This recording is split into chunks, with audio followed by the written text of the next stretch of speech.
अस्सलामुअलैकुम वरहमतुल्लाहि वबरकातुहू।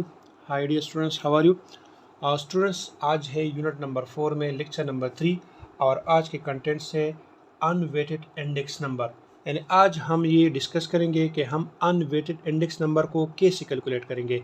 लेकिन अनवेटेड इंडेक्स नंबर में हमारे पास दो टाइप्स होते हैं, एक है वन वेरिएबल केस और सिंपल इंडेक्स नंबर, ठीक है, और दूसरा केस होता है more than one variable case और कंपोजिट इंडेक्स नंबर।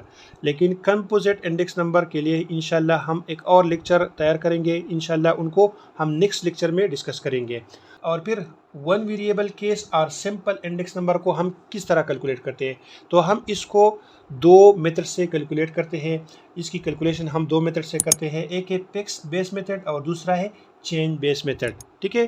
तो आज के लेक्चर में हम इंशाल्लाह अनवेटेड इंडेक्स नंबर को फिक्स बेस मेथड और चेंज बेस मेथड से कैसे कैलकुलेट किया जाता है, इस लेक्चर में ये आप सीखेंगे। लेकिन आपने इस लेक्चर के आखिर तक हमारे साथ रहना है। सबसे पहले अनवेटेड इंडेक्स नंबर को डिस्कस करते हैं कि अनवेटेड इंडेक्स नंबर क्या है। अनवेटेड इंडेक्स नंबर ये है कि जब हम इंडेक्स नंबर को कैलकुलेट करते हैं और हम इसमें वेट को काउंट नहीं करते, वेट को नहीं लेते, या सिर्फ प्राइस को लेते हैं या क्वांटिटी को लेते हैं, तो ऐसे इंडेक्स नंबर को अनवेटेड इंडेक्स नंबर कहते हैं। अच्छा स्टूडेंट्स, सबसे पहले हम फिक्स्ड बेस मेथड को डिस्कस करते हैं कि फिक्स्ड बेस मेथड क्या है। यहाँ पर अगर आप देखिए, यहाँ पर वर्ड यूज हुआ है फिक्स्ड और फिर आया है बेस। बेस तो आप जानते हैं कि बेस क्या है। बेस हमने पिछले लेक्चर में डिस्कस किया है कि बेस हमने क्या लेना है, बेस का मतलब क्या है, बेस पीरियड या बेस ईयर का मतलब क्या है, हमने लेक्चर नंबर 2 में इसको डिस्कस किया है। लेकिन यहाँ पर वर्ड यूज हुआ है फिक्स्ड। तो अब इस फिक्स का क्या मतलब है? पार्टिकुलर ईयर चूजन ए बेस पीरियड, यानी हमने एक ख़ास ईयर को बेस पीरियड या बेस ईयर लेना है, सेलेक्ट करना है, ठीक है। और ये बेस पीरियड या बेस ईयर क्या होगा? फिक्स्ड होगा। और ये ऐसा फिक्स्ड होगा कि ये चेंज नहीं होगा, ये अनचेंज होगा। और ये ईयर या ये पीरियड हर एक के लिए फिक्स्ड होगा। यानी हम जब कंपैरिजन करते हैं मुख्तलिफ ईयर्स के साथ, तो हम कंपैरिजन उसी ईयर के साथ करेंगे जो हमने फिक्स्ड किया है या जो हमें फिक्स्ड दिया गया है कि ये ईयर आपने लेना है, इसके साथ आपने कंपैरिजन करना है, इसको आपने बेस ईयर लेना है, इस पीरियड को आपने बेस पीरियड लेना है। तो उसी बेस पीरियड या उसी बेस ईयर के साथ हमने बाकी ईयर्स या बाकी पीरियड का कंपैरिजन करना है, ठीक है। समझ में आ गई? अब आप ये याद रखें कि जब हम फिक्स बेस मेथड से इंडेक्स नंबर को कैलकुलेट करते हैं, तो इस मेथड को हम प्राइस रिलेटिव मेथड कहते हैं और इसका फार्मूला है current period price divide by base period price. और इसको फर्दर हम इस तरह लिख सकते हैं, P not N is equal to P N divide by P not multiply by 100। और एन का मतलब इसमें है 1 2 3 and so on up to N. यानी एन क्या है? एन मुख्तलिफ ईयर्स को डिनोट करता है, ये मुख्तलिफ पीरियड्स को डिनोट करता है, यानी कितनी पीरियड्स है इसमें और कितनी ईयर्स है इसमें, ठीक है। ये हमें ईयर्स या पीरियड की पोजीशन बताता है। अब इस पी एन का मतलब है करंट प्राइस और पी नॉट का मतलब है बेस प्राइस। यानी जो डेटा हमें दिया गया है, तो आपने ये याद रखना है कि करंट प्राइस जो है हमने पी एन से डिनोट करना है और बेस प्राइस जो है हमने पी नॉट से डिनोट करना है। तो अब हम कुछ एग्जांपल्स करते हैं और उस एग्जांपल्स में हम ये सीखेंगे कि हम फिक्स बेस मेथड को कैसे कैलकुलेट करेंगे, ठीक है। अच्छा स्टूडेंट्स, ये एक एग्जांपल है।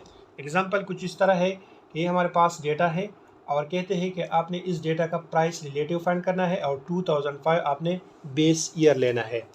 डेटा हमारे पास क्या है? ये ईयर्स है और ये प्राइस है। ईयर्स है 2005 टू 2010 और ये इसकी प्राइसेस है 15, 14, 20, 21, 24 एंड 23। तो यहाँ पर कहते हैं कि आपने प्राइस रिलेटिव फाइंड करना है। तो हम ये पढ़ चुके हैं कि फिक्स बेस मेथड के मदद से हम जो इंडेक्स नंबर कैलकुलेट करते हैं, तो उसे हम क्या कहते हैं? Price relative. और प्राइस रिलेटिव का फार्मूला है P not N is equal to P N divide by P not multiply by 100। यहाँ पर पी एन का मतलब है करंट ईयर्स और पी नॉट का मतलब है बेस। यहाँ पर बेस ईयर क्या है? 2005। यानी ये 15 जो है हमारे पास, चूँकि के हम ईयर्स का प्राइस लेते हैं, तो इस ईयर का प्राइस क्या है 15 है, तो ये 15 हमारे पास क्या होगा पैक्स बेस होगा। ठीक है, तो ये 15 इसी के लिए भी होगा, इसी के लिए भी होगा, इसके लिए भी, इसके लिए भी और इसी के लिए भी। ठीक है, तो अब हम कैलकुलेशन करते हैं, तो हम इस तरह कैलकुलेशन करेंगे। यानी यहाँ पर सबसे पहले हम डेटा को पुट करते हैं। जब हम 2005 के लिए कैलकुलेशन करते हैं, यानी प्राइस रिलेटिव फाइंड करते हैं, तो 2005 का करंट और बेस ईयर दोनों ये होगा 2005 होगा, यानी 15 डिवाइड बाई 15 मल्टीप्लाई बाई 100। 15 जब हम 15 से डिवाइड करते हैं तो इसे आता है 100। नेक्स्ट हम 2006 के लिए प्राइस रिलेटिव फाइंड करते हैं, तो इसके लिए बेस क्या है, ये 2005 है और इसकी वैल्यू क्या है 15, तो हम लेंगे 14 ओवर 15 मल्टीप्लाई बाय 100 और जब हम इसकी कैलकुलेशन करते हैं तो 93.3 आता है। ठीक है, नेक्स्ट है 2007 की वैल्यू है 20, तो इसका ये हमारे पास क्या है करंट है और ये हमारे पास बेस है, यानी 20 ओवर 15 मल्टीप्लाई बाय 100, तो इससे ये वैल्यू आती है। इसी तरह 2008 के लिए है 21, तो 21 डिवाइड बाय 15, ठीक है, और मल्टीप्लाई बाय 100, तो इससे ये वैल्यू आती है। अब है 2009, तो इसकी वैल्यू ये है, ये हमारे पास करंट वैल्यू होगी और ये बेस होगी, तो 24 ओवर 15 मल्टीप्लाई बाय 100, तो इससे ये वैल्यू आती है। अब है 2010, तो इसके लिए ये वैल्यू है, करंट वैल्यू ये होगी और ये बेस होगी, तो 23 ओवर 15 मल्टीप्लाई बाय 100 और जब हम इसकी कैलकुलेशन करते हैं तो ये वैल्यू हमारे पास आती है। ठीक है, तो आपने इसी तरीके से प्राइस रिलेटिव फाइंड करना है, यानी फिक्स बेस मेथड आपने इस तरीके से यूज़ करना है। स्टूडेंट्स, इस क्वेश्चन को डिस्कस करने से पहले अगर आपको याद हो, हमने प्रीवियस लेक्चर में ये डिस्कस किया था कि जो बेस ईयर हम लेते हैं, बेस ईयर हमारे पास क्या होगा, एक नॉर्मल ईयर होगा। ठीक है, तो जब आपके पास नॉर्मल ईयर ना हो, यानी हमें नॉर्मल ईयर न मिले, तो फिर हम क्या करेंगे, हम कुछ ईयर्स का एवरेज लेकर वही हमारे पास क्या होगा बेस ईयर होगा। तो वही कंसेप्ट यहाँ पर यूज़ हुआ है। अब वो क्वेश्चन की तरफ देखें, यहाँ पर कहते हैं कि compute price relative by taking average of the last 3 years price as base.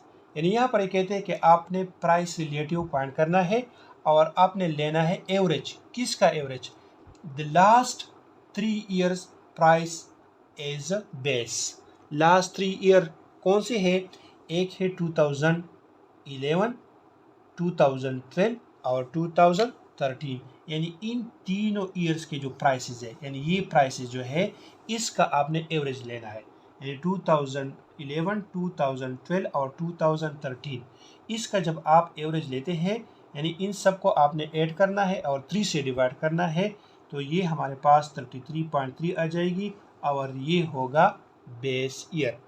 ठीक है, तो जब भी आपको डेटा में कोई नॉर्मल ईयर न मिले तो आपने क्या करना है, एवरेज निकालना है, कुछ ईयर्स का, कुछ नॉन नॉर्मल ईयर्स का आपने एवरेज निकालना है और वही आपके पास क्या होगा, बेस ईयर होगा। ठीक है, तो अब ये बेस ईयर है और बाकी वही कंसेप्ट है जो हमने पिक्स बेस मेथड के लिए किया है, वही पिक्स बेस मेथड है, लेकिन इसमें हमने बेस ईयर इस तरीके से पॉइंट किया। तो अब आप क्या करेंगे, P not N is equal to P N divide by P not multiply by 100, यही फार्मूला है। तो सबसे पहले आपने क्या करना है, 2005 के लिए प्राइस रिलेटिव फाइंड करना है, यानी 12.5 डिवाइड बाई 33.3, ठीक है, मल्टीप्लाई बाय 100, तो इससे ये वैल्यू आ जाएगी। फिर 15 डिवाइड बाई 33.3 मल्टीप्लाई बाय 100, तो इससे ये वैल्यू आ जाएगी। फिर 17 डिवाइड बाई ये वैल्यू और मल्टीप्लाई बाय 100, तो ये वैल्यू आ जाएगी। फिर 20 डिवाइड बाई ये वैल्यू मल्टीप्लाई बाय 100, इससे ये वैल्यू आ जाएगी। फिर 25 डिवाइड बाई ये वैल्यू और मल्टीप्लाई बाय 100, इससे ये वैल्यू आ जाएगी एंड सो ऑन। ठीक है, तो यही तरीका है, यही मेथड है सबके लिए। ठीक है, तो इस मेथड से आप प्राइस रिलेटिव फाइंड कर सकते हैं। तो ये था पिक्स बेस मेथड। उम्मीद है आप ये जान चुके होंगे कि हमने पिक्स बेस मेथड की मदद से इंडेक्स नंबर को या प्राइस रिलेटिव को कैसे कैलकुलेट करना है। नेक्स्ट मेथड है चेन बेस मेथड। यहाँ पर वर्ड यूज हुआ है चेन, यानी इससे पहले हम यहाँ पर लिखते थे पेक्स बेस मेथड। तो पेक्स बेस मेथड में हमारे पास बेस ईयर या बेस पीरियड क्या था, पेक्स था। यहाँ पर क्या है, चेन। चेन का मतलब है जंजीर, ठीक है। तो यहाँ पर भी ईयर्स के दरमियान एक जंजीर सा होगा, एक चेन सा होगा, तो इसलिए इसको हम चेन बेस मेथड कहते हैं। यानी base period is not fixed. यहाँ पर यानी चेन बेस मेथड में बेस ईयर क्या होगा या बेस पीरियड क्या होगा, फिक्स्ड नहीं होगा, ये फिक्स्ड नहीं होगा। Every preceding year or period is taken as the base. यानी हर एक वही ईयर जो गुजरा हुआ है वो दूसरी ईयर का क्या होगा, बेस ईयर होगा। ये प्रीसीडिंग ईयर या प्रीसीडिंग पीरियड इंशाल्लाह एग्जाम्पल में क्लियर हो जाएगा। नेक्स्ट है index number is computed by this method is called link relative. Index number को इस मेथड से जब कैलकुलेट किया जाता है, यानी चेन बेस मेथड से कैलकुलेट किया जाता है, इसे हम लिंक रिलेटिव कहते हैं। यानी जब हम इंडेक्स नंबर को पेक्स बेस मेथड से कैलकुलेट करते थे तो उसको हम क्या कहते थे, प्राइस रिलेटिव, और इसको हम क्या कहते हैं, लिंक रिलेटिव, ठीक है। इसका फार्मूला कुछ इस तरह है, current period price divide by preceding period price multiply by 100। और इसको हम इस तरह लिख सकते हैं, P not N is equal to P N divide by P N minus 1 multiply by 100, ठीक है। अब हम एक एग्जांपल करते हैं और उसी में सीखेंगे कि इंडेक्स नंबर को लिंक रिलेटिव की मदद से कैसे कैलकुलेट करते हैं। आइए स्टूडेंट्स एग्जांपल देखते हैं। एग्जांपल कुछ इस तरह है, find link relative and then chain indices. यहाँ पर क्वेश्चन में कहते हैं कि सबसे पहले आपने लिंक रिलेटिव फाइंड करना है और फिर चेन इंडिसेस फाइंड करना है। हमें डेटा दिया गया है, ईयर्स ये है 1964 से लेकर 1970 तक, और ये इसकी प्राइसेस है 20, 18, 23, 24, 25, 27 एंड 28, ठीक है। तो सबसे पहले हमने लिंक रिलेटिव फाइंड करना है और लिंक रिलेटिव का फार्मूला है P not N is equal to P N divide by P N minus 1 multiply by 100, ठीक है। पी एन का मतलब है करंट ईयर। तो इस 1964 का करंट ईयर क्या है, यही 1964 है, ठीक है। तो यहाँ पर हम 20 लेंगे और इसका बेस ईयर क्या है, यानी पी एन माइनस, अब यहाँ पर पी एन माइनस 1 का क्या मतलब है, यानी ये हमारे पास क्या है, ये 1 नंबर ईयर है, ये सेकंड नंबर, ये थर्ड, ये फोर्थ, ये फिफ्थ, ये 6, ये 7 नंबर है, ठीक है।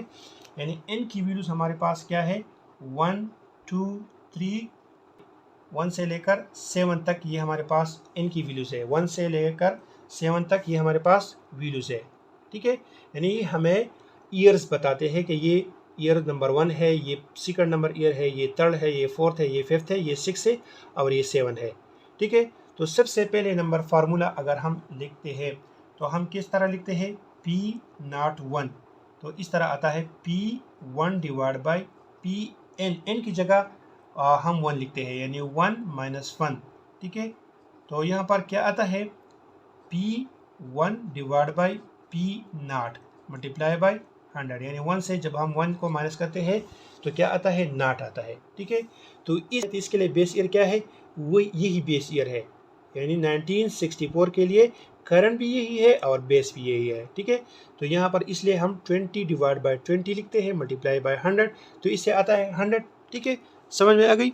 अच्छा जी, अब नेक्स्ट की तरफ देखें, यानी जब हम ये ईयर लेते हैं या 1965, तो इसके लिए हम P02 लिखते हैं, ठीक है। यानी P2 यहाँ पर हम क्या पुट करते हैं, इनकी जगह 2 और divide by P N minus 1, यानी 2 माइनस 1, ठीक है। तो यहाँ पर आता है P2 डिवाइड बाई P1, और P1 कौन सा ईयर है, ये है, ठीक है।